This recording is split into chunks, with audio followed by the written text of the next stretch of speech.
Good evening, everyone. Welcome back to Zelda Speedruns, where tonight, unfortunately, I hate to be the bearer of bad news, but it is no longer Almost League. I know you're all so sad to hear that, but it is no longer Almost League. But that's because it is League. Welcome to the first race of the NMG League Season 4 between Matt and Relkin. We've got Clear Mouse and Checks on comms. Clear Mouse, Checks. What's going on? Things look weird. Well, what's going on here? I'm confused. Yeah, Cubs, you said something about NMG. So we are running NMG, but so as soon as these guys start up their ROM and load up the game screen, you might be correct. There might be a thing or two that's different about the starter screen. Do you see anything different, Chex?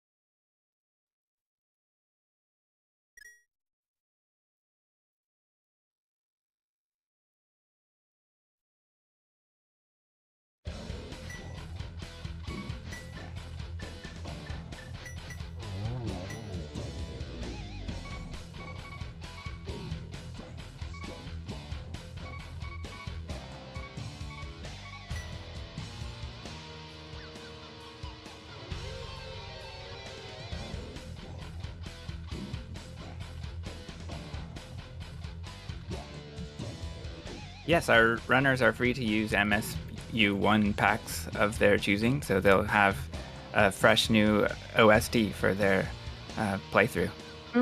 Yeah, that is one thing that, well, so in this case, if those of you who may or may not have dabbled in the randomizer version of this game, still Link to the Past, that is, I mean, it's not even necessary, I would consider to be a new feature at this point, but it's certainly a very welcome feature.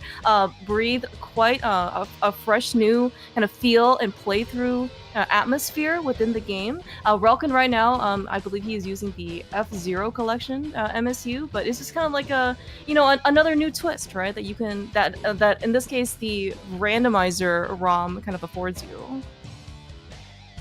Yes, I love this F-Zero track. Oh yeah, it's very energetic actually. This is getting Relkin pumped up for the race that's about to start. Oh yeah. I mean, of course we have Captain Falcon too, as F-Zero's one of the primary characters, right? And surely he knows how to go fast. So.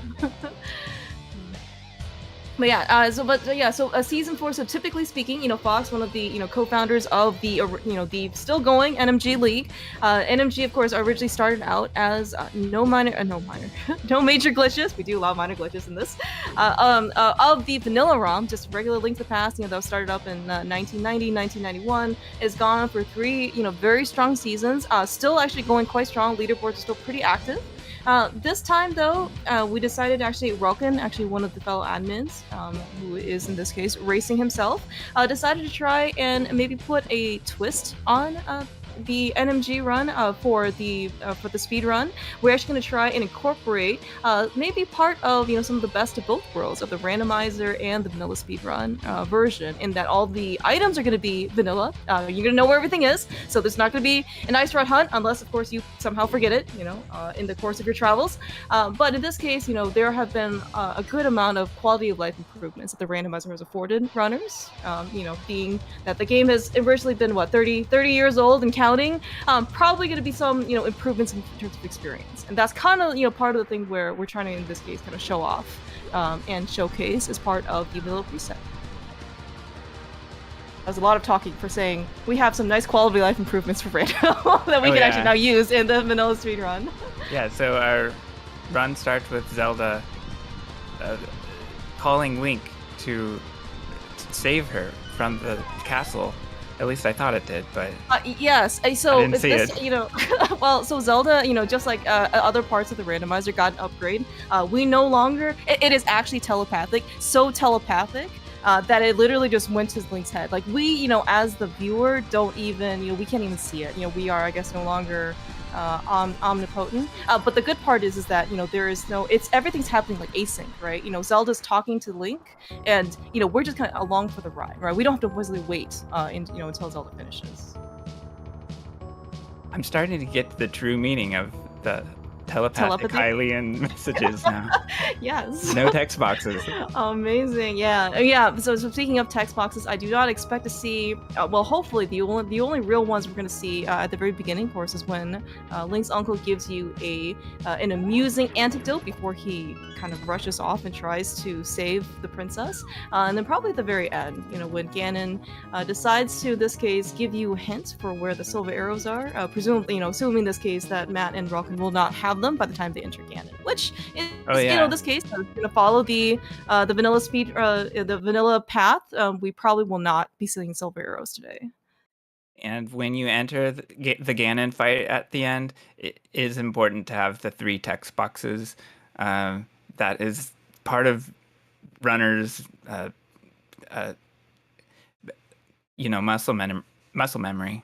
That is, yes, that is actually very true. In fact, so it's certainly just like with anything else, right? When you get kind of used to doing even the vanilla regular ROM, from the original game, and you're trying to go over to like the NMG vanilla preset, it does actually take a little bit of getting used to as well. Stand by while we reconnect to our race. And our runners are running through escape. We'll probably miss that ball and chains guard fight. Hopefully our runners don't take 3 hearts of damage and have to restart, but that's the worst that can happen at this point. Mm-hmm. Yeah. It looks like we are both. In fact, we're looks like we're back, and both Matt and Relkin, 3 full hearts, full health, coming out of ball and chain guards. So certainly, quite nice to be able to see that. No, not being in any danger, of dying. Well, we are in the least amount of danger in terms of dying. I do not foresee either Relkin or Matt taking an unfortunate death warp back to the beginning of the castle. But more surprising things have happened. Another thing I've noticed is that Matt has green hearts as opposed to Relkin's red hearts. Now, does Matt have an advantage having green hearts? So I am certainly biased in that I am, more partial to the red color instead of the green. But, maybe they are actually just trying to be more fashion forward. Matt is using, Dark Link with his, green eyes, right, for green mail. Relkin is using the Mario sprite. And, so in his outfit is primarily going to be red, right? I appreciate that, yeah. Nice matching. Yeah. So I will say I don't actually know in this case if predominantly, I guess, like rando people I guess like have sprite mains or main sprites, I guess, when they play randomizer. Mario for Relkin and Dark Link for Matt is certainly very common whenever they do play the randomizer. Another thing about the randomizer too is that, so I actually recently checked, there are 491 sprites available right now, Jax, for you to use, which is not even 500. You're right. We need more sprites. If you are interested in contributing, please feel free to add on. But we have an amazing set of sprite artists throughout the community. But just the fact that we even have more than just the traditional normal Link sprite is again just another fresh way to be able to play this game. Yeah, it is quite amazing, and thanks to all the artists out there putting out their sprites for the randomizer community to use. Mm-hmm. It is a large amount. If you played randomizer every day for a year, you wouldn't get all the way through them. Yeah, it's actually very true. Right, yeah, because you can actually just cycle through the entirety of the thing.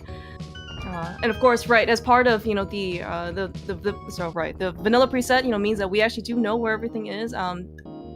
Right, there's going to be a little bit more, obviously, a little bit maybe a double take every once in a while. This is the randomizer. We do not have to go through the back of escape in order to get the 3 chests. We do know what's there. It is considered not important or non-essential items for us. So just like the vanilla preset or the vanilla game, we're just going to skip those, and we're going to go directly over to Eastern.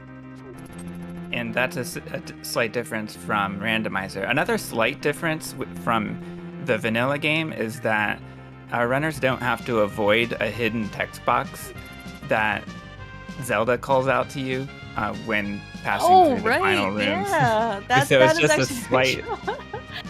movement difference. Yeah, Mhm. a straight Yeah, diagonal yeah. in this mode.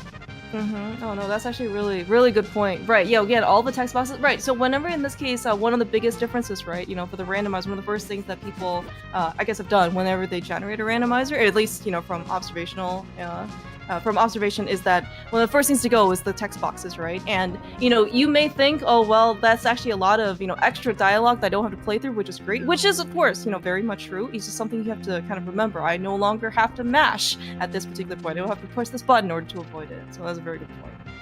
Sometimes it does kind of throw off your muscle memory a little bit. And it looks like Relkin enters Eastern first. Still a tight race, of course. Not a lot of room for variety, not variety, but a gap of time between our runners. Yeah. So I think you're right in this case, in that just like the vanilla game, there's in terms of movement items, still not going to be very much afforded to our runners. We still don't have, we don't have a hook shot, we don't have a flute, we don't have what we're going to eventually get after Eastern Palace, which is the boots. So certainly our movement options are going to be still very limited. We are still going to be able to pump. But that's kind of it. And of course, as you mentioned, right, in this case, try not to get tripped up by the little things, like for example, like no more hidden text boxes, and just try and keep your movement, as clean as possible. Yeah, and our runners are going through Eastern Palace, and upcoming is a skip. We have a big key anti-fairy skip, of course. And both of our runners have 4 hearts, so they are not afraid of taking a little bit of extra damage. Yeah. And it costs 1.5 hearts to get through that big key room. Yeah, and so actually, speaking of, you say, this 4th heart, you actually first bring up like a very good observation. So, so typically speaking, let's at least give some context.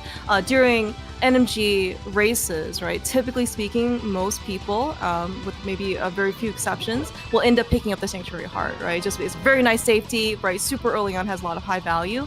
The cost, of course, is that you've got that, extra text box in the vanilla ROM that you have to go through, which is 3 seconds. Right, in order to get the part. Yeah, versus, you basically can just, go straight down, right? Here, in the randomizer, again, remember, no text box, which means that actually getting Sank Heart is actually even cheaper. You don't have to go through the text box in order to go get it. You still have to go and actually go walk to the chest and, see the little item pop-up animation, but it is exceedingly nice in the randomizer. So I would certainly you can still save the whatever 1-ish second, right? 1 to 2 seconds, something like that. But it has become significantly nicer to be able to have. Now, Clear Mouse, the runners picked up the bow and arrows, and I didn't even see them use their item menu to switch their items. Oh my gosh, you're right. What sorcery is this between the randomizer?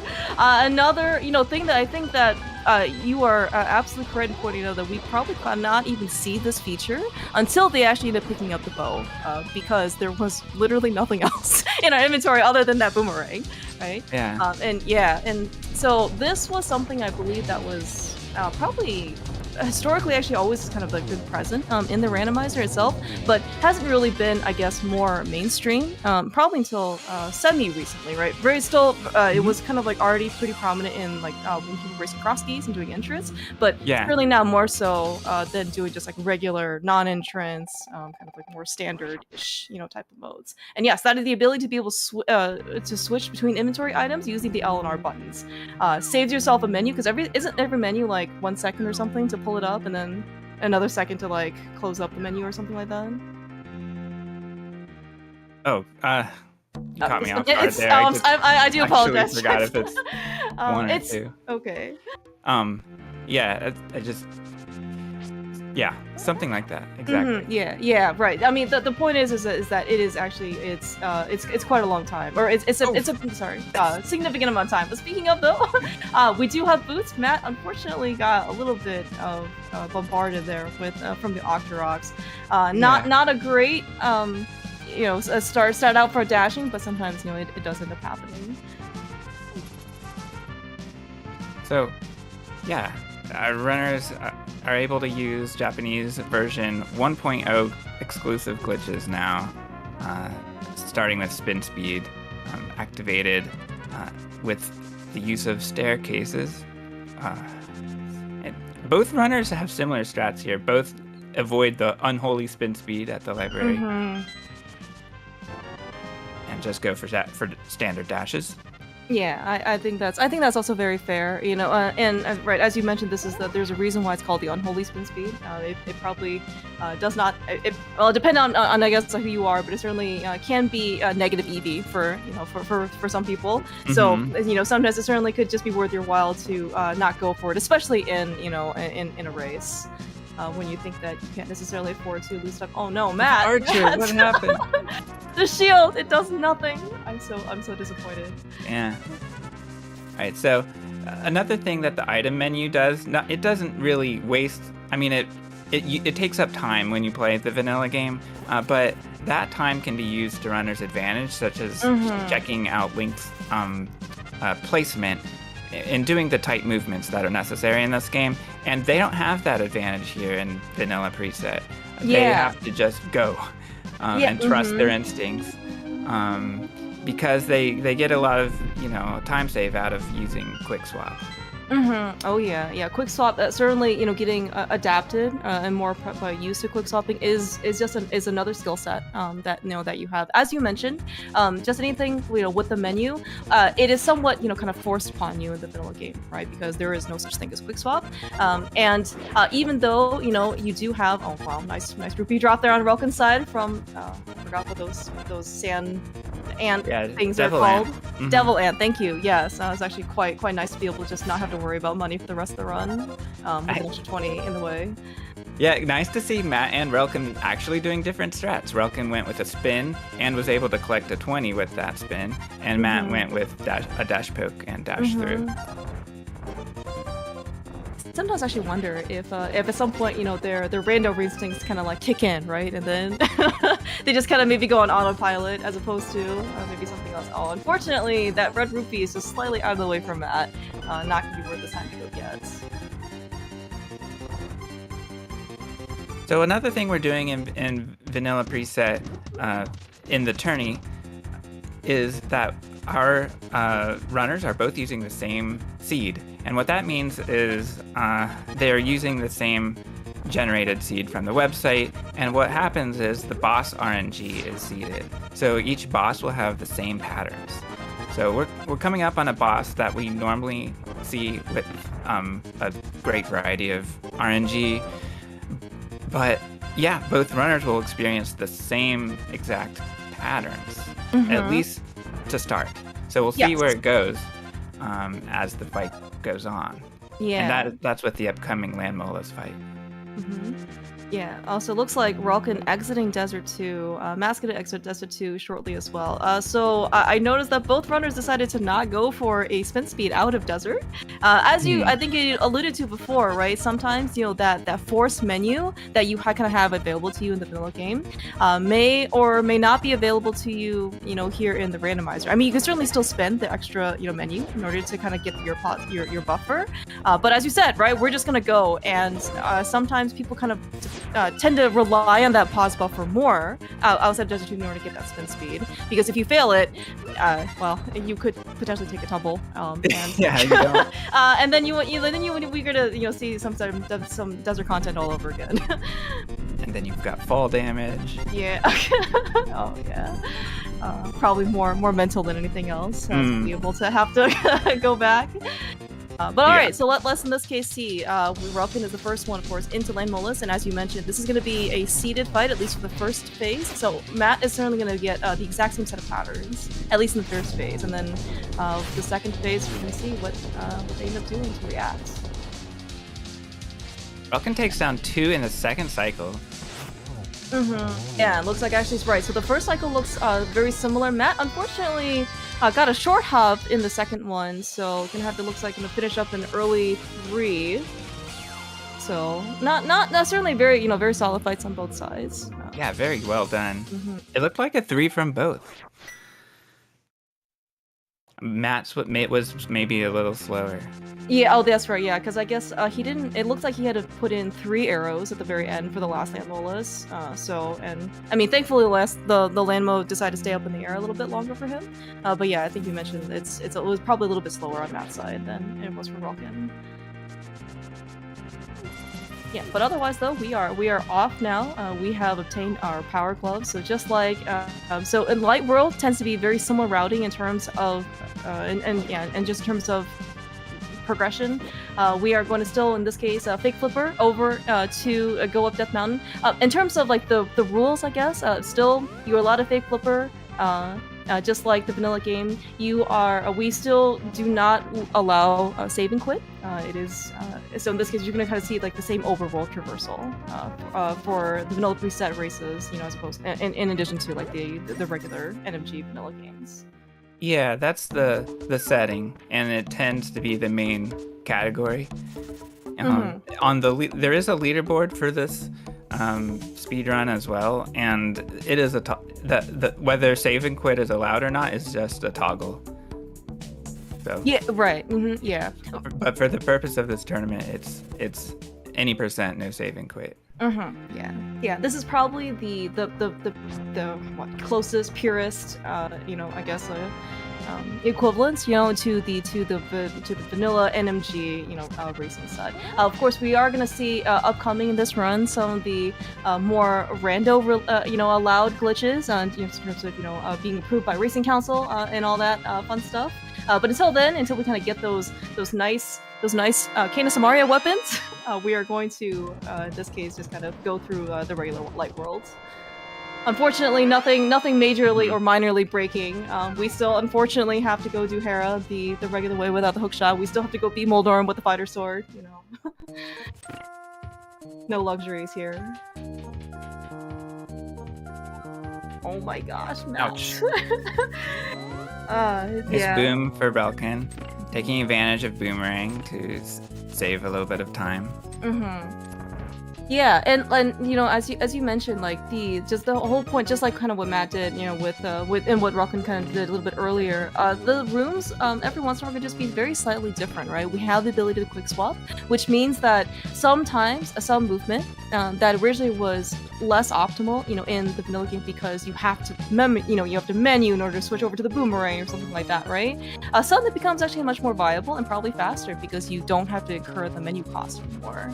And especially in this case with only basically 2 items, right, in your Y inventory. I mean, you have bombs, but sorry, not right now, but like, you just have the bow and you have the boomerang, right? It is very, very easy and cheap in order to be able to swap between the 2. Yeah, there are some tough quick swaps that are coming up in this run, especially as we collect more items. Oh yeah.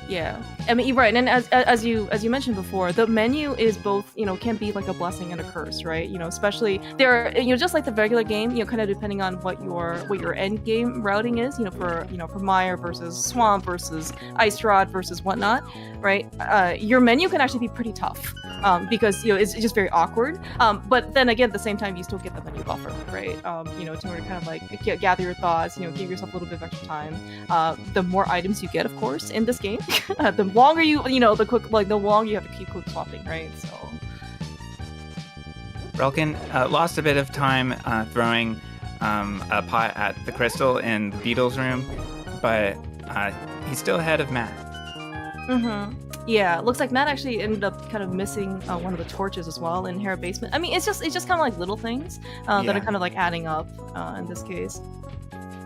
All right, both runners end up getting the Hera bomb jump, of course, which is pretty crucial in order to save some time, and of course the penalty for falling is still pretty hefty. I'm very glad that neither had to incur that cost.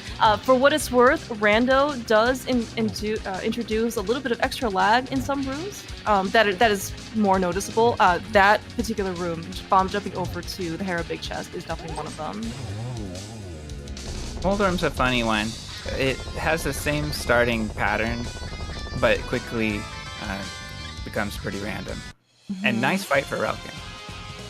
Yeah, that was very well controlled. Oh, very nice back turn there on Mats in order to get the final slash.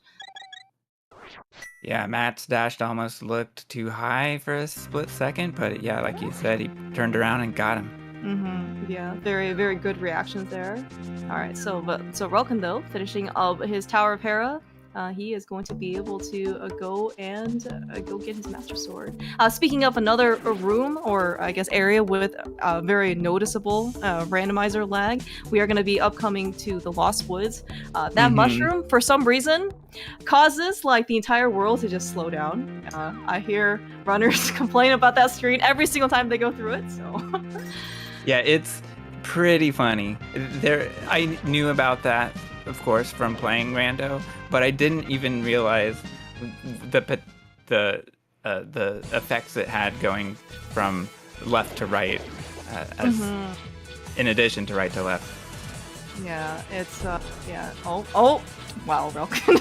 Okay, so we also have a surprise bomb bush under the bush that would, basically just try and deter Relkin even further, which really would have sucked if he had lost any health there. Yeah, and those kinds of things will be different for each runner. Right, yeah, right. You talked about in this case a lot of things being seeded because, this is the same seed, same hash. Boss patterns are fixed, for at least for the most part. But yeah, enemy RNG, enemy movement, like probably, a classic example is going to be, the Pokies, for example, in Turtle Rock. When they first come at you for Pokies 2, like that pattern's going to be different. Well, it has the potential to be different, right? It's not, fixed. Okay, here we go. Not new, but a different strat, boomerang. That looked really cool, actually, to be able to have that luxury, to be able to use the boomerang yet for something else entirely. Yeah, if you've ever seen ACMLM play, he uses this strat as a standard NMG strat. Really? It might be adapted a little bit different. I didn't quite see the detail, but it's the quick swap makes it pretty nice. That's awesome. Yeah. No, always really cool to see some basically new uses or like rando specific usages, for or strats in this case to be able to do. All right, but looks like Matt, and maybe I don't know if he's considered like himself to be more pure as the heart. You are certainly very much free to not use the boomerang. This is a very NMG.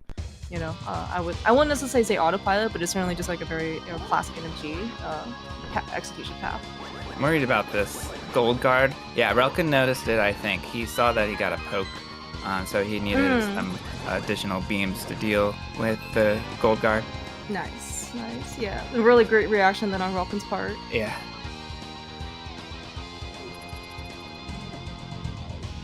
Ooh, Matt, maybe miscounting an arrow or two, but in this case, we're still gonna get through. Yeah, and of course, just like the vanilla game, we want to be able to kill the second room, the two blue guards, the very fast ones, with a dash instead of just like Brocula slashing, in order to preserve the prize packs. So we can potentially have a chance at a fairy, later on, 40 minutes later in the game. Right. Oh, Matt trying to do the chest turn, not quite getting the light cone to the right side. But thankfully, it looks like the enemies have at least cooperated a bit with him. It doesn't necessarily. Had to get too much in his way. Relkin's also able to use the boomerang to stun guards, which is pretty helpful. Oh, yeah. And look, and you mentioned, right, quick swapping to be able to go to the bow. Just, again, no menu cost here. Really be able to be very efficient. Nice reaction to red alert.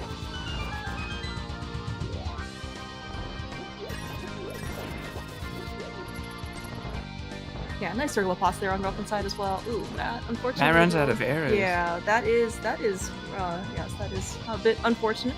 I think he'll still be okay. There are arrows here available for him to pick up if he wants. So. Yep, and he may have to farm in mimics later in pod. We'll see. Yeah. Kind of unfortunately getting just like very minorly frame rolled there, but I mean it's not about the damage at this point. It is about the time loss and this very slight annoyance. All right. Okay. So Chex, you remember in the vanilla preset, or not the vanilla preset, the original game where you just kind of load up the ROM and then you just kind of hope that you maybe get 0 blue balls, or at least not 11 blue balls. Just kind of arbitrarily throwing out a number in there. So what do you think? So luckily in the randomizer, at least for this vanilla preset, it is actually going to be, in this case, a fixed number of 0 blue balls, which is super nice. That is our favorite number for this fight. Yes. Now, unfortunately, I guess so. Right. The good news is that we are going to be able to be, cutting down on the randomness, so we don't have to necessarily, have blue balls be a significant, potentially significant factor in determining who ends up coming out ahead for the races. But of course, if you are kind of like slightly behind, right? Maybe you want, in this case, some more variance for number of blue balls. Maybe you can get 2 or something, and then your opponent can get 7. Mm-hmm.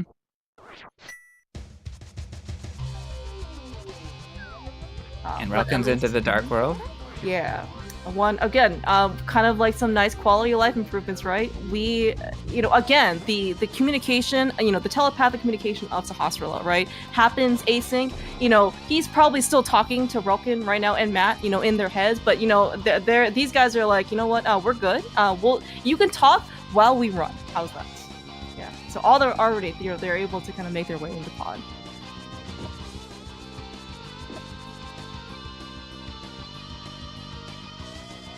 So, rupees look good for our runners. We have to pay Kiki the 110 rupees. Yeah. So actually, now that you mentioned about the rupees, so I know that there are other rupee routes that people done other than just in this case tree pulls. Tree pulls are probably certainly much more prevalent and optimal in the original vanilla game. But I think I've seen you do Saha rupees as well. Like, do you know if there's, I guess, like much of a difference in vanilla preset? I don't know. I would guess that it's still 4 seconds different. Okay. There's a bomb opportunity as well, but that's a different strat. Okay, that is very fair. I do know that maybe if you get the extra 3 chests in Saha, your collection rate is 3 higher, right? Than that's maybe true. The typical non-Saha true rupee route, which is 66 out of 216. So in this case, if people are potentially interested in getting a nicer collection rate, maybe consider Saha rupees. That's true, and I haven't really pulled off a run like that, I think, to the very end, but yeah, it's definitely much more of a more of a lighthearted, kind of more, I won't necessarily say casual, but it's certainly something that is available to you, but don't necessarily take it too seriously. Speaking of though, all right, so but yes, so like, oh yeah, you're right, you're right. You're right. But in terms of the pod routing, though, it's going to be pretty similar. But as as Relkin here is shortly coming up to, of course, the classic hammer yump in pod. This is again one of those situations where runners, in this case, are probably going to still keep their menu. Oh no, was he too high? I think Relkin was on the correct pixel and then buffered down. I'm not totally sure though. Okay. I'm not sure what happened. Some misinterpretation there. Matt, I don't know what happened to Matt. Matt, his sprite was at least invisible for a little bit, so I'm really not sure what had happened. But this is not the seeded part that we were talking about, by the way. No, this is very, very independent. All right, broken seed. Yes. Match. Yeah. Don't roll. Who rolled this seed for them? We should fire that guy. We shouldn't actually fire that guy. But... Yeah, I took a double glance at what happened to Matt, and I didn't see immediately what the problem was. Nice hammer dash for Relkin, able to refill his hearts. Pretty nice. Yeah, this is again another one of those probably rando specific things where typically, right, if especially if you need a health refill, you would just pick up the pots. But of course, with rando, with quick swap, with hammered item dashing, yes, you can certainly save some time. Matt, I'm not sure if you necessarily just like instinctively tried to use the Cane of Samaria though to put down the block, but unfortunately we don't have it yet, so we're gonna have to wait a bit. Oh man, look at those nice arrows! Very good. From Mimics, Matt saved immediately. Ooh, just made it from the spike too. That is quite clutch. All right, thanks DoomTap for being our eagle-eyed observer.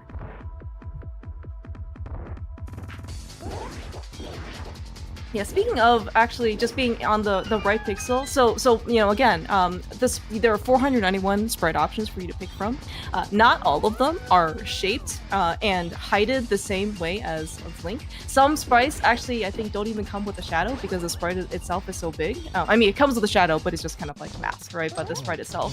Sometimes the sprite's a little bit shorter, and so you can still play as those. You just have to be a bit more careful in terms of where in this case you're kind of lining up your pixels, right? If you're shadow based versus like height based, some people, for example, use Link's ears as a measurement. That may or may not be available to you if you decide to switch to, like for example, like the chicken sprite, which is significantly shorter than than what Link looks like. So, yeah, we have a fireball spitting helmet sword today. So our runners have to avoid those. Yeah, so they make their way through the fight. Yeah. And again, being able to pick up Sankart at a super low cost, right? Of basically like a second, ish, give or take, is going to be something very comfortable. Just like the vanilla game, while the Blue Mail in Ice Palace is actually significantly more accessible than it would be in the vanilla game, I still do not foresee Matt or Relkin being able to pick it up.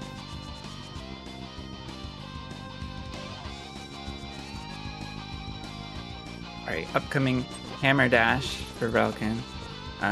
Well, why am I even calling it out? We've already seen that that's 4 true. times. We've seen it both. Yeah. No hearts this time, unfortunately. Right. Nothing. Waiting for them at the end.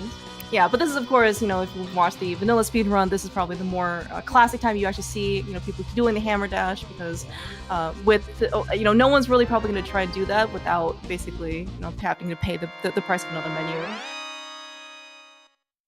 Alright, though, Relkin, though, we've got our shovel, and then from Stumpy, we're still going to mirror over, so overall routing is pretty much still the same, basically up until we're going to be able to have the option of, in this case, going to Misery Mire. I believe Relkin and Matt are similar in the mindset that they want to limit the number of spin speeds they do as small as or humanly possible, and so they are probably very much motivated in order to get the hook shot a bit earlier. And of course, being part of the randomizer and certain tricks, that are going to be more accessible if you get the Cane of Samaria early, that is also going to be probably something that is on their mind. Speaking of spin speed, and we hope that it's going to be one of the last ones in the game. Yeah, and another minor difference is the flute, when it's dug up, sort of flies away. Oh, it's the you're same right. motion. Actually, oh, dude, I didn't even notice. I didn't even realize that until you pointed out. You're right. In the vanilla game, it's like a very low bounce, right? Yeah. But here, and just like any other, random quote unquote item that you get in the randomizer, is a very high bounce. How about that?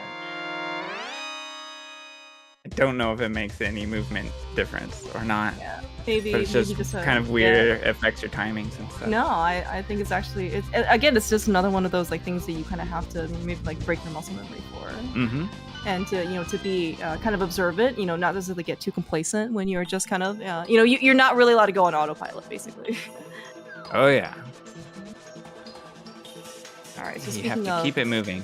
That's right. Yeah. Speaking of keeping it moving, another room which is super great at not keeping you moving, which is in this case the front set of Thieves Town rooms. In particular, especially when we try and get out into basically like the back of Thieves Town. Again, it's another one of those. It's another one of those things where you feel like you're trudging through like mud or something like that. The rooms in this dungeon are all big though. There's so many long rooms. You are able to dash for long distances at times. Yeah.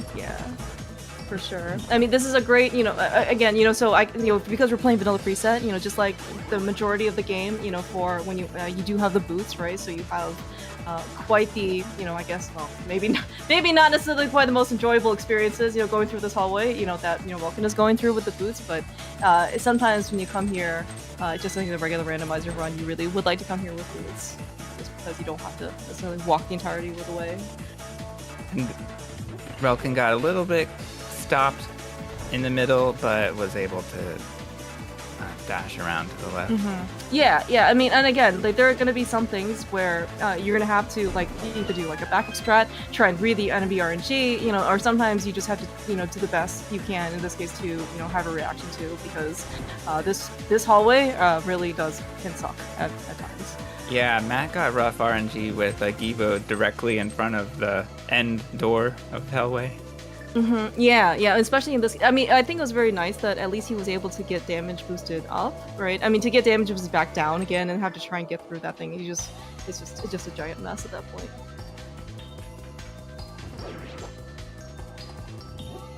That was actually a really nice recovery, I think, on Matt's side of the attic too. Like the cricket in this case got in this way. He was still able to basically pick up the bomb though and still throw it and have it explode and make the crack floor.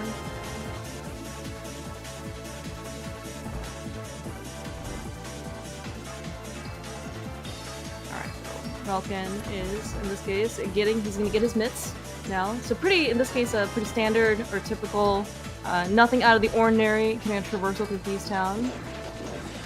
And hopefully both our runners are gonna be able to stay on script. Oh yeah, speaking of another text box, we are gonna get some nice that's right. punny humor from Blind. I did forget about this one as well. Oh, nice hammer dash there on Relkin's side. Always really cool to be able to see that. Yeah, the hammer up worked out. Can't believe Relkin just mashed through all that text. Although, to be fair, it wasn't maybe like the best of ones.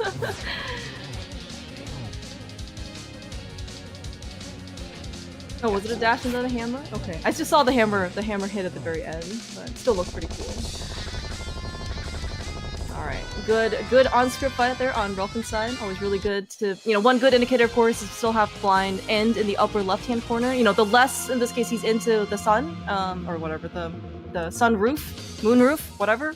Sunlight. The sunlight, yes, the better.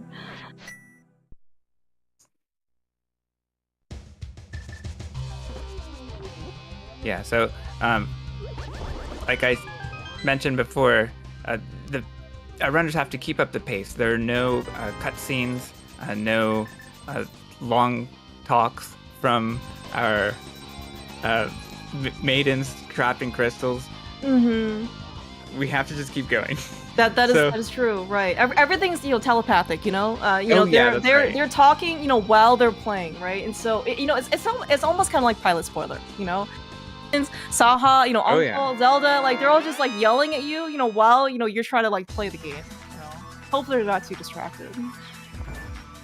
Yeah, thankfully we know where the items are already. Yeah. And so but anyway, we're off to Skullwoods. First of all, our runners will pick up Tempered Sword.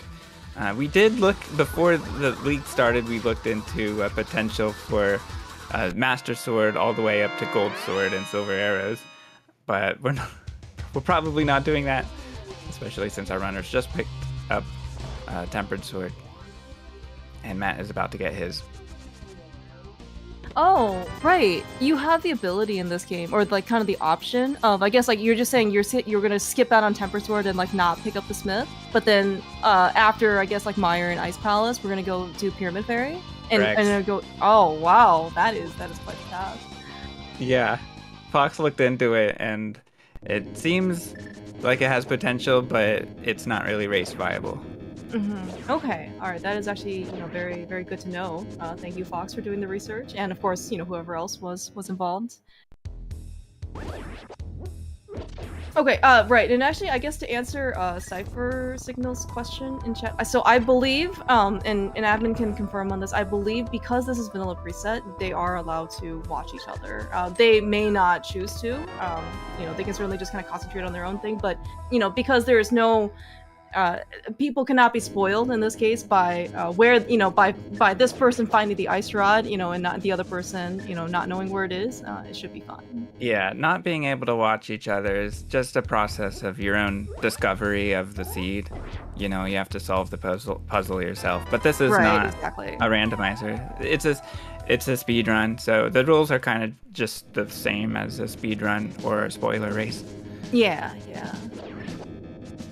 Yeah, and also given the fact that just like any other, I guess, like spoiler race that the randomizer has, unlike in this case like the original game, because everything is kind of seeded. If you are actually not the person ahead, right, you can. Oh wow, Relkin. Okay, yeah, good recovery on his side. I was actually really afraid either he's gonna get bounced over, hand grabbed, whatever. But yes, all disasters averted. Yeah, exactly. As Adroxus is saying in chat, yes, you can actually potentially, scout Aga patterns. You can scout, landmost patterns. You can scout basically boss patterns in this case.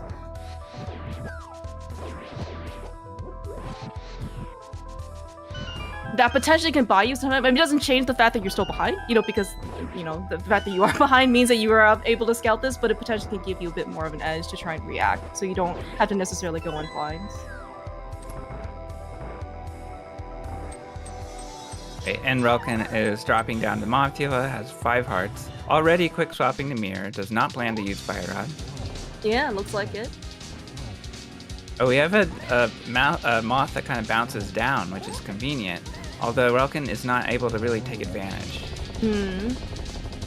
But moth is down. Yeah, moth certainly looked like he kind of decided to at least nestle himself in that upper, left-hand corner for a bit. So it certainly gave Relkin a good amount of running, bouncing around type of thing. But otherwise, though, Relkin, we've got plenty of health. We've got Tempered Sword. Holy cow! You say Matt was able to take advantage of the Mothula pattern checks? Yeah, that is a 10 out of 10 fight. Holy cow! No spikes disappeared. Job. Yeah, my gosh. Relkin dead rocks Oh himself. no! Oh no. That's about 12-second time loss or so. It's probably one of the worst places in order to get dead rock, because I mean, you saw he had the kind of like the flute, maybe he's potentially still out. Ready. Like, you could flute away and try and reset it, or you could just try and basically wait it out. But it's not one of those places where you can try and like leave the screen to try and get rid of the dead rock, because it's still kind of blocking. But yeah, It's especially rough because this is the Meyer segment, and Relkin is already down 5 hearts. Yeah, so no, that's actually a really good point. Yeah. He is able to farm. He gets 1 heart back. But Matt's catching up. Is on, just two screens behind. Yeah, given Matt, had a 10 out of 10 mouthlet, as you said, and then also had the fortune, I guess, of not getting dead rocks, this time. The time, the time gap between Matt and Relkin certainly has closed out quite a bit. Yeah, but actually, right. So this is going to be one of the probably more notable differences. As we mentioned, that there are going to be 2, kind of very useful items that are very much desired.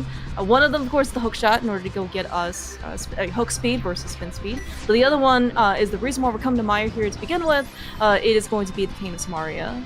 And so, typically speaking, you would probably not want to come here so early, but we would really like to have the Cane of Samaria for potentially to being able to break out Ice Palace later on. Okay, so Relkin comes in prepared with Fire Rod. He doesn't use Hookshot on the blocks at the beginning of Meyer. I'm not sure if that's a plan that he does. Nice hearts available. So Relkin is fairly safe at the moment. Yeah, and so maybe able to do a 5-heart Vidi fight after all. Oh my gosh, 5 hearts. Scary. But so feel very much possible. That is the minimum you need. Just not, comfortable. Right. But of course, no fear. This is a 124 NMG runner, a 114, low 114 runner on Relkin's side for vanilla set. So it's really very, very talented. For sure. Yeah, and this is actually kind of one of the artifacts, I guess, right, about kind of switching up your route. So while it might be, I guess, maybe a bit more subtle, is that because we're coming into Mire here before Swamp Palace, before Ice Palace, we are actually down 1 heart, right? Or I guess like in this case 2, right? So that extra heart, in this case, especially if we come here to Mire, health is a very premium resource, right? And the fact that, Relkin basically is coming here already at a deficit, no sword beams to the first room, but also potentially not having the ability to kind of refill and use, stock up basically on health before Vitreous was basically a risk. But very, very much luckily though, as you kind of pointed out, we are kind of able to recover some of that resource.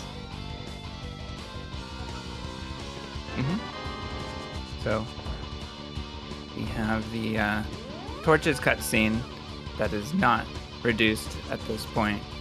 The same 17 seconds that we have as in vanilla. And with Big Key, Relkin's off to Cane of Samaria. And will he? No, he will not be doing Spark Gamble. Of course, that's a cost of 1 heart. Maintain his heart count. Exactly. Yeah. Right. I mean, and this is some very being kind of heads up on Relkin's side again, just being very resource game conscious. Kind of just like also Relkin kind of noticed in, I think you pointed this out too earlier in the first room of Castle Tower, right, with the ball and chain guard. Relkin realized that he ended up just kind of like poking us and had to kind of take care of him basically with the second slash.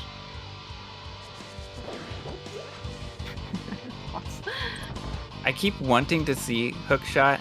Of course, our runners don't have it, but I feel scared since they're not using it. Oh yeah, no, that's very true. Looks like in this case we're going to just prioritize Ice Palace, or not Ice Palace, Mire, in order to go get the Cane of Samaria. I mean, well, like hookshot. Actually, is it faster? I guess I imagine with quickswap it's faster to enter Mire 1 with the hookshot versus the boots. I think it is. What's going on with spooky action here? Okay, Relkin may be falling behind if he loses time to spooky action glitch, and Matt gets it. Oh no! I didn't end up seeing what happened on Relkin's side. Did he just place the block too late or something? Is that? It might be that he didn't kick up dust, or there might have been some other thing that happened that I didn't see. Okay. But the setup, it failed somehow. I'm not sure how. Yeah, and I think, just kind of like as you pointed out, suddenly, with being able to have spooky action, on Matt's side, he is now actually kind of taken over a very short lead over Relkin. Okay, and so we're safe as long as Relkin stays safe. Wow, that's kind of that's right. Health was certainly very much kind of on Relkin's mind, but luckily though he certainly very much stays alive, which is the most important part of any race or speedrun. And DoomTap brings up a good point that Relkin used Boomerang, so that he did. Zeroes out the setup. DoomTap is a very strong observer. Thank you. Yeah, that is actually one thing that the lamp I think will also break spooky, right? If I'm not mistaken. Yeah. I mean, you probably won't use the lamp. Yeah. At least in Mire, unless I can't really think of situations where you would. But yes, there's also something in the randomizer, especially, right? You could potentially use it on accident and then not have it. Alright, but just like kind of with that, and again, both runners, in this case Relkin and Matt, are heading over to Catfish. We are not going for anything special. We're just gonna try and play the lottery. We both win in the good way, and that we did not lose 2 hearts for no reason to the Ropa.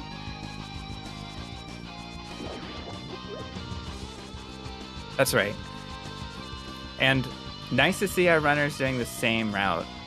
There's nothing to calculate between the different collection routes. And pretty interesting to see in our first vanilla preset league race. There will be a lot of divergence, perhaps. A little bit more than we would see in NMG League, because this is a fresh category and people haven't really found their comfort areas, and there's not a well-defined meta yet, and definite route. So you may be seeing a lot of variants in different in upcoming races. Yeah, that's actually a really good point as well, right? And I guess maybe part of the reason, at least from the vanilla game, right, is things that they're kind of two major, routes. I'd like to kind of like one major point of decision, divergence, right? Which is in this case when you go get the hook shot versus either, I guess, Ice Rod for that matter. But it's kind of like leads you into down to one or two paths, right? But yeah, as you mentioned, this category is pretty new. There are a lot of things where I think, certainly the baseline where everyone kind of started speedrunning this is we're just going to stick basically with the vanilla route, from the original game. Oh my gosh, that crab was not kind to Matt. And for the most part, that's going to work, right? But we're going to end up seeing probably a lot of, random specific stuff that people are just going to discover along the way. Oh my gosh. Right. And so we are seeing, our runners, they're using the boomerang as if it's second nature. They're throwing the boomerang. They're seeing whether they can grab a heart if one appears. They're using Boom and Meyer and Ice too. And they're neck and neck at this point. Oh yeah, pretty interesting. Yeah. Yeah, kind of like one thing nice about, of course, having the boomerang as opposed to, in this case, the hook shot, is that, there is going to be, I guess, like a very, very minor glitch in that sometimes if you boom or, kind of bring a heart to you using like the hook shot of the boomerang, sometimes it'll actually double the heal, and I think that's kind of like also what Relkin was trying to do earlier when he was on Death Mountain too, after he took like 5 hearts of damage from the Dead Rock. I was trying to hope in this case for like a heart dupe. Right. I mean, I don't think it happened at the time, but he's at least giving himself that opportunity, right, in order to get a little bit of extra health. All right. Yes. And speaking of, one of the major, differences in terms of what is allowed in the vanilla game versus what is allowed here in the randomizer is the reason why we decided to break Meyer open and go there, with a little bit less health, is so we can go get the Cane of Samaria, and instead of going for Ice Palace from, front to back, we're just going to go basically from back to front. Interesting spin clips from both runners. Yeah. Well done. Mm-hmm. All right, so in this case, I kind of see in this case for the icebreaker, and again, this also might be something, maybe for, I would say, like less experienced runners, if they want a bit more, comfort or safety. We actually saw that because of the, icebreaker route, right? We went through the right side of Ice Palace. We had the option of getting the big key and its, vanilla location, which some people, the randomizer calls the icebreaker chest. We walked basically right by that big chest, right? So if you want blue mail, right, it is, kind of, it's not out of your way necessarily, like by that much, and the amount of safety that's afforded by a male is quite significant. Versus the original game, right? There was no reason why you would ever go over to the right side of Ice Palace, and so it's just not going to be viable.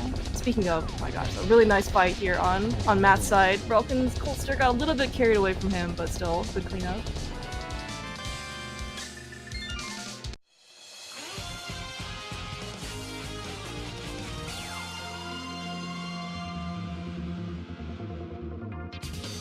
Yeah, so importantly, both our runners survived Ice Palace. Yes.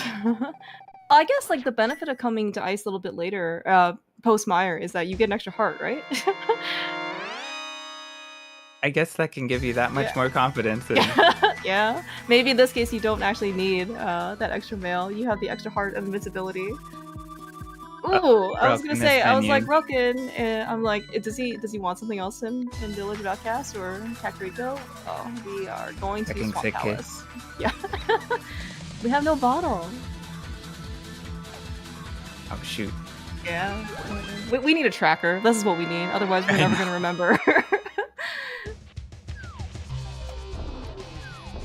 Yeah, so our runners are off to Swamp Palace now. They have a ton of hearts. Speaking of hearts. Yeah, that is very true. It's not a place we'll see a death in a Link to the Past tournament, and we'll definitely, probably, I hope, won't see one in NMG League. Yeah, true. It is one of those, dungeons where, again, it's not something that necessarily, I mean, this entire race, I don't think is that much, you can go that much on autopilot. You probably can in some cases, but again, the moment you get complacent, that is, I mean, I don't know, these enemies can, like, smell, fear or laziness on you or whatever. Like that's basically when they pounce. Swamp Palace is one of those places where you think you can go in with a lot of health, which of course both of these runners are, but they can basically just kind of like nick you here, kind of scratch you there, and then suddenly maybe you're going into Argus with a little bit less health than expected, and then you try and go for the 0 cycle, you end up getting 1, 2, 3 comboed, and then suddenly you're caught in the movement of the puffs, and then not good things happen after that. Game over. Yeah, it's kind of like being caught in like a tornado, and then you just can't get out, and then you're just kind of like watching the train wreck right from the inside. What a disaster. Yeah. So, but that's definitely not going to happen here, right? No. We believe, yes. Our runners are solid so far in Swamp. Yeah. No health loss, which is always kind of like a good sign to see. No real kind of like dash, stopping their movement for anything as well. So it certainly looks pretty good.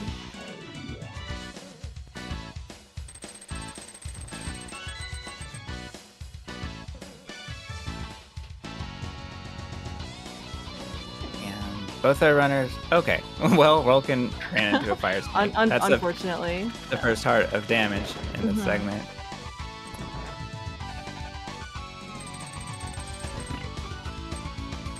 Yeah. No, go for it, Chance. Oh, there is a heart pickup, by the way, but I don't know if they needed it. Go ahead. Oh yeah, no. I mean that's actually good observation. In that it looks like there are going to be heart refills, but as you said, it probably health is definitely not as prevalent in this dungeon. It is meant to be the second chronological dungeon in Dark World that you were meant to go to, and we've kind of already gone through how many other dungeons? We've gone through Mire, which is the 6th one. We've gone through Ice Palace, which is the 5th one. Yeah, we've gone through a lot of more difficult dungeons than this one. Oh yeah. Oh, Thieves Town, Skullwoods. Yeah, we've gone through actually the vast majority of them. actually, Swamp Palace, the last one that we go before up Turtle Rock. Yeah. Yeah. Oh, how about that? Also, we're like basically doubly as healthy as we're basically expected here to be. Oh yeah.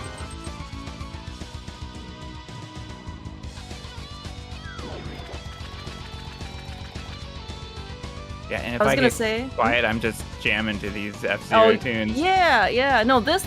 I mean, just like like the sprite artists, I think they're very talented. To put together a really good MSU also is takes a lot of work and actually quite a good ear, basically. In order to kind of like fit like the theme of the dungeon, basically making sure that the tracks loop. So actually, I guess I'm not as familiar with specifically like the F-Zero series, but I mean, just like I would imagine with any other game, there are many tracks for you to pick from, and so be able to kind of like have like this type of good quality MSU, I think is very much hats off to the artists. We have Diver Down from Matt, just did a block plus a splash on the right side. Relkin is doing a slash on the left side to get pushed through. Yeah, I think it's slightly faster on Relkin's side, right? That's because it also lands you on the left side as well for Diver Down. Yeah. The splash, I don't know how people do it, but people love splashing into the water, and I find movement in the water so difficult. Oh, maybe that's just it's sometimes I can also imagine that the way that people learn the first time or like the second time is just kind of like sticky, right? Once you kind of learn something, that's kind of it, right? It's not broken. Oh, this new method that is gonna make me a lot more effort to go learn is only gonna save me 5 extra frames. Yeah. Oh, this is looking good for Relkin. Nice. Wow. Kind of a slow 0 cycle, which is interesting. But nice time save for Relkin. Yeah, no, this is it's really nice fights here.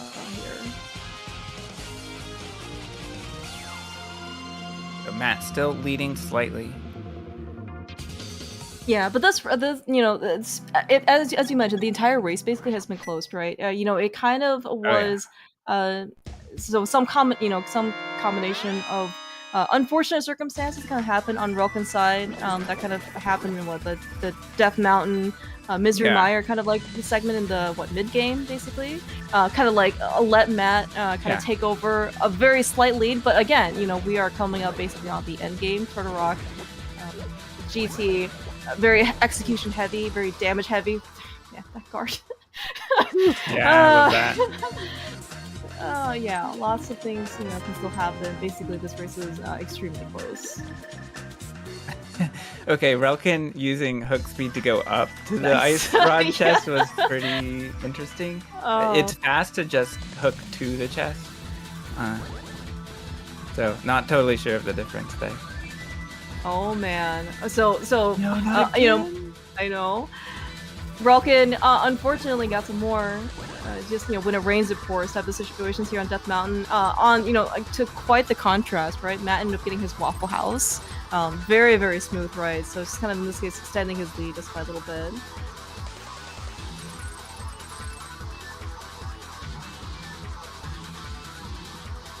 But again, we are coming up here on Turtle Rock. It's we have the three arguably hardest splits, of course, of the entirety of the game: Turtle Rock, Ganon's Tower, and of course Ganon himself, Pigself, whatever.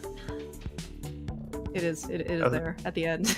That was a funny walk around the dead rocks for Matt. Oh my gosh, Relkin. I just feel so bad. This is actually kind of one I wish that we would just be able to start with like the Quake Medallion, and we just, he could just take his revenge. It is free, by the way. This Quick Warp. Oh, did Matt get it? Matt did, in fact, get it. It's tricky. I don't know how Eri does it so consistently. I don't know. It seems like it's magic. Yeah, in terms of the setup, it seems like magic, but it's the same every time. So it's muscle memory. I can certainly believe that. All right, how are we doing the torches here? So Matt does TR torches using quick swap and hooks from the bottom. So he takes the platform a little bit farther than we would see in the vanilla game, and Relkin does the same thing. Yeah, it looks like it. I imagine though it would still be faster in order to do it that way. Oh, Relkin, I believe both Matt and Relkin are due a fairy, but yes, the health. I'm sure Relkin did not want to get hit from the roller. Yeah.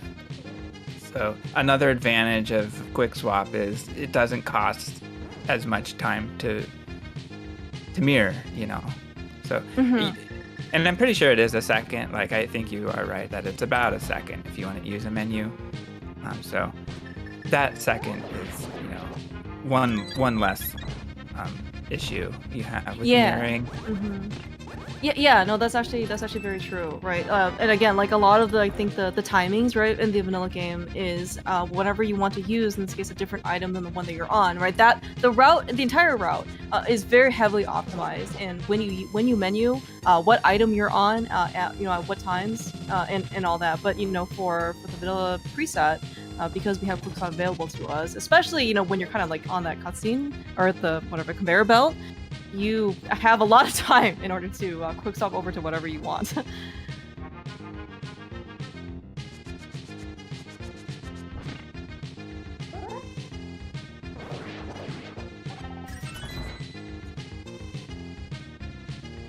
Alright, so our runners are getting the big key from the lava room of TR. Matt approaching Pokies 2. Down left, down left. Not a bad pattern. He's able to pick up a fairy. That's good. He has beams for Krista Roller Room. That could be a time save.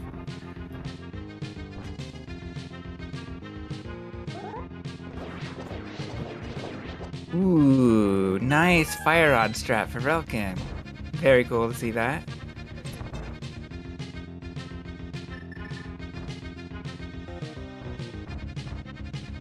I'm very, very happy with Relkin's execution. Of course, being able to bonk over. I mean, we're always gonna have boots at this point, but being able to bonk over Crystal Roller is always gonna be really nice. Oh, Relkin didn't quite make it though from the roller. It didn't not gonna look be like too big he of a was. deal. I'm not sure if he miscalculated, but it didn't look like the roller was in a position to let him through, basically. Yeah, yeah, maybe, yeah. But I mean, so I think in the grand scheme of things, Matt. Okay, so does he have enough magic for one more cane shot? Do you know? I can't tell with that magic bar. But even if not, then he'll just use the pots. Okay. Oh wow, look at that. Look at that. Last sliver. Nobody was worried. Nope. Never worried.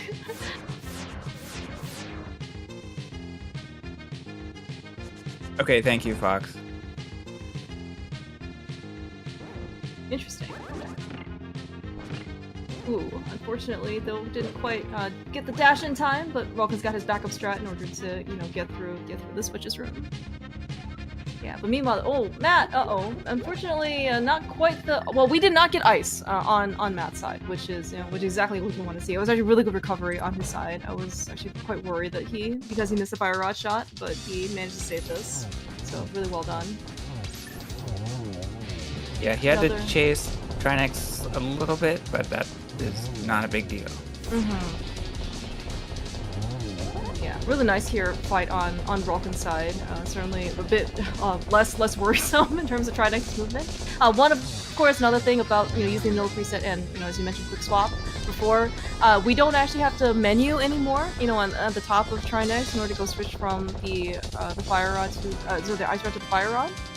But you do have to be, a bit more conscious, I guess, about your quick swap because you can't quick swap when the heads are exploding. So you have to quick swap before, right? You land the last, the last shots. Otherwise, you're basically gonna be, stuck there waiting, and then nobody wants to wait here.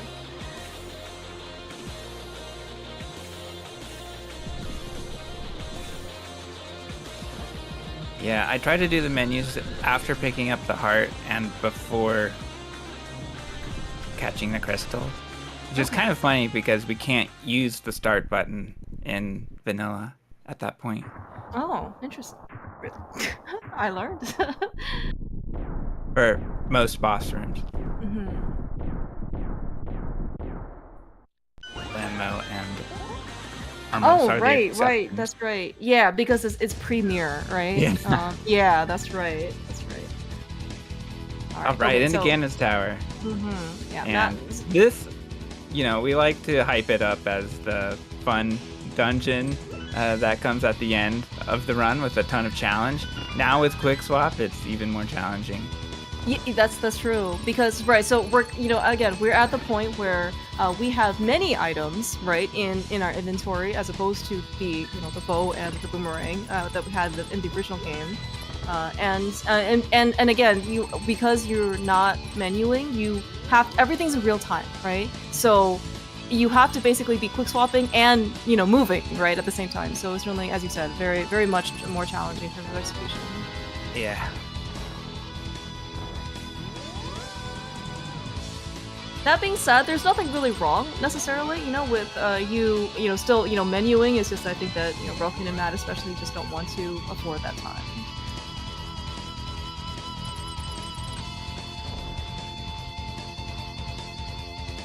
Alright, Matt. Still It's being able to, yeah. Matt also dropped a bomb. I'm not totally sure what the point of that was. I guess it helps a little bit in quick swapping. Yeah, but because you have one fewer item, and you would have to kind of traverse through, right? So in this case, Relkin kind of did the same thing as well. Okay. He grabbed the arrows though. He grabbed the arrows, I guess, before Ice Armos. So presumably he's not gonna have to grab the one here behind Ice Armos in the big key. Yeah, good fights though on both for Matt and Relkin. Yeah, Matt is not letting Relkin in at all. Matt is playing pretty solidly. Yeah, no, this is certainly, so Matt certainly, I think, not kind of sure what happened kind of with the earlier game, because it did also look like maybe there was like an input drop here or there or something when Matt tried to dash in the light world, and then there's a slight pause, but certainly has quite shaken off whatever he had been facing earlier, and his mid to late game has been very very solid. Yep. Relkin, though, he's certainly not giving, he's not letting Matt let up the gas in this case either. Relkin is moving. Yeah. Matt takes a bop on Ganon Ball Z, but stays on, keeps walking. Okay. Oh, Matt actually taking the time to actually take the heart as well. Relkin gets a full dash, so right on Matt's tail. Yeah, no, they are a couple rooms apart now, 1 room apart. Ooh, and this is, again, like execution is basically when this matters. G3, Matt really decide, like the Zygzags were not playing nice with him. Kind of like giving Relkin here kind of an opportunity to catch up a little. Yeah, it's a pretty crazy combo of RNG and execution. It's too bad we don't see a little bit more of these kinds of rooms in races. But, oh no, Lambo. We'll wait for the Gauntlet tournament. Yeah. Oh, man, that would be awesome. That would be quite fun. Yeah, suddenly, in terms of Gauntlet execution, right? We actually saw Matt and Relkin in the same room. Oh no! Can Relkin recover this 2 cycle? He certainly can. All right. It was quite close there, but the Lambo definitely got a little bit out of hand for Relkin the first time, but he made a very nice recovery. And of course, both in this case Matt and Relkin, being very conscious, right, of the fact, of their upcoming magic usage. The red guards here are certainly on Relkin's side. It looks like, at least from Matt's perspective.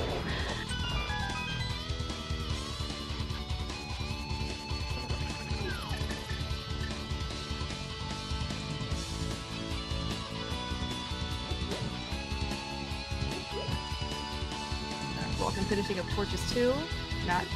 Torches 1. Matt is finishing up Torches 2.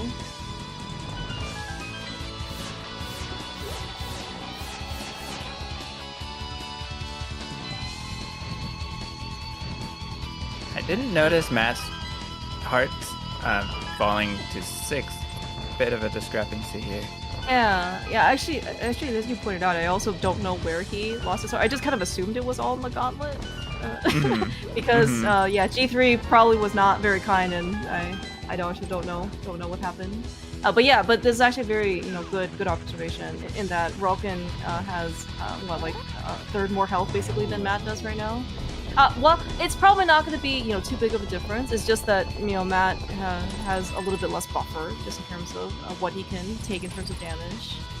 We are forced, you can't necessarily maybe tell on Relkin's side, but yes, we are still on green, very much green mail, on both. And fire bats always do 2 hearts of damage. Ganon, but it's kind of like the fire ring, I guess that does 4, which is a bit more worrisome.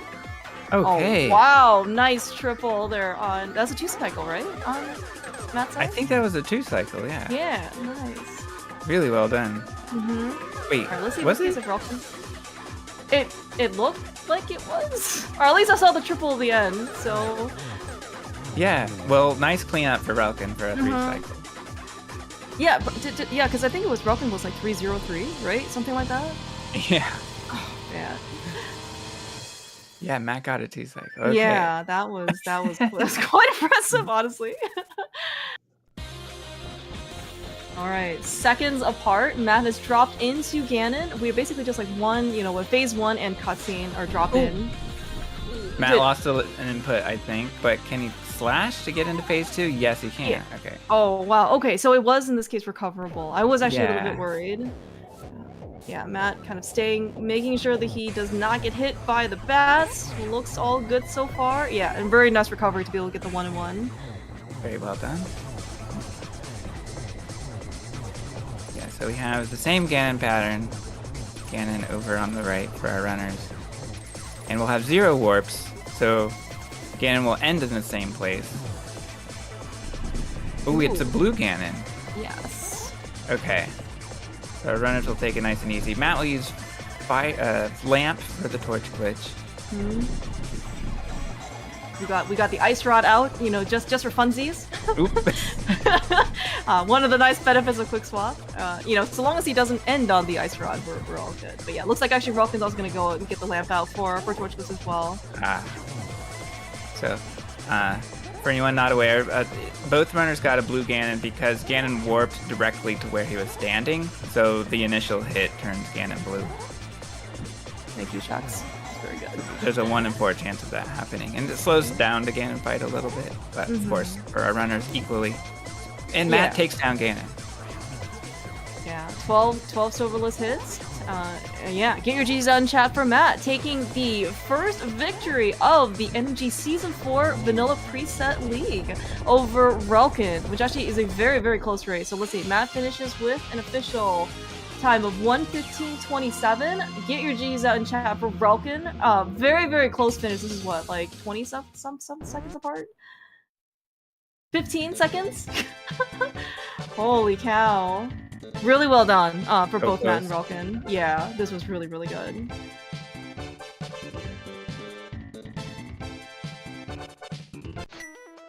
Alright, looks like we are joined by today's victor, matt7898. GG's, Matt? Hey. GG's, how's it going? Good, good. How are you doing yourself? Pretty good. Okay. Can't complain. Were you watching? Sorry? I did not watch any of the race, no. Okay. Congrats, Matt. This race went back and forth. So, yeah, go ahead. What happened? There was a bit.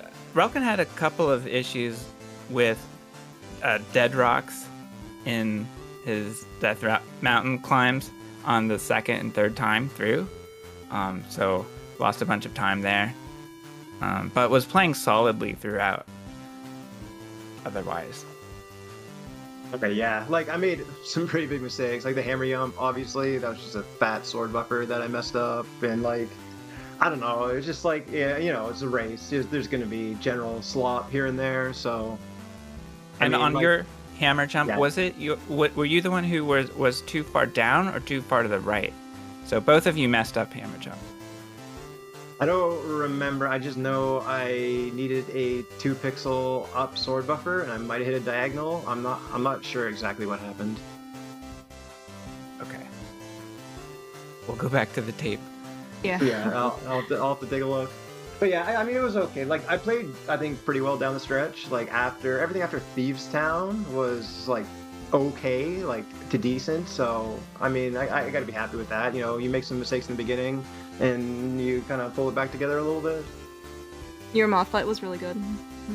Oh yeah. There was some this seed is not that bad. Like, there's some pretty friendly boss RNG for sure. Yeah, excellent. Agatu. Yeah. Yeah. I was happy about that one. Yeah, that was a tough 2 cycle for sure. Yeah, it was actually kind of like cool to see on restream because you got your 2 cycle, and then it was like a double triple, and then Relkin got triple, nothing, and then triple. So yeah, that was actually quite cool. Nice. And I guess like so I think that the only probably like I think as you mentioned before, like your mid to late game was very, very solid. G3 looked a little scary. Is that when you lost all your health? Because suddenly, like, we were at the end of Mulder 2, and then you had like 6 hearts or something, and then Relkin still had like 12. So was that what happened? I did like the 2 Zazaks lined up where it looked like I could just do the bonk off the wall and then slash, and I didn't hit him with the bonk, and I was like, oh no, what do I do? And then some things happened, and we lost some hearts, but I played it safe. Like I didn't take the 2 damage boosts at the end of GT, and like so it was okay. Certainly looked very good, from our side, our vantage point. So yeah, I was very tempted to look at the race, like the status of the race going into Ganon, but I didn't. I don't know why I didn't. I usually do, but like I knew I was on pace for like a 1:15 2x, so like Relkin can obviously beat that time fairly easily, but if he makes one mistake, like it's going to be pretty close. And I was like, oh, how do I play this Ganon? But I don't know, I just went for it. Yeah, I mean, everything looked really good. Yeah, so I guess like, and just kind of, just kind of like the progression through the race was, I think Relkin was kind of actually leading for the majority, I guess, of certainly all of Light World, and then it was kind of like at the, yeah, as Chuck's mentioned, like the Dead Rocks, when we're going to Death Mountain, the first, the second, third, whatever time, and then I think he ended up losing Spooky and Meyer because I think he didn't have Oh, enough yeah. health, I guess, to do Meyer 2. And then I think he intentionally or not used the boomerang, which kind of killed the Spooky. I assume it was unintentional, but Oh yeah, and that's kind of like when you like overtook him. Yeah. It's so tempting to boom a heart in there, but you just can't do it. Yeah, I feel that. Mm-hmm. Yeah. Yeah. So congratulations on week 1 of 3, right? So, and next week you are going to be able to play somebody who also has a winning record. So Yeah. you guys are certainly the only ones to have played. I think Chex and Fox are playing actually in 30 minutes. Is that right, Chex? Yeah, 35 minutes. Yeah. Okay. So you will potentially, one of your opponents next week will be maybe Fox or Chex. Yeah, so Or the I guess- last 2 leagues in week 2 I played Airy, so if I could avoid that this time, maybe that would be nice. But Okay. we'll see what Can happens. you like slip, Airy or Doom Tap? Like I don't know who you need to slip money to, but like whatever's gonna get your favorable outcome, you can maybe go down that path. Yeah, there is no favorable outcome. That's the problem.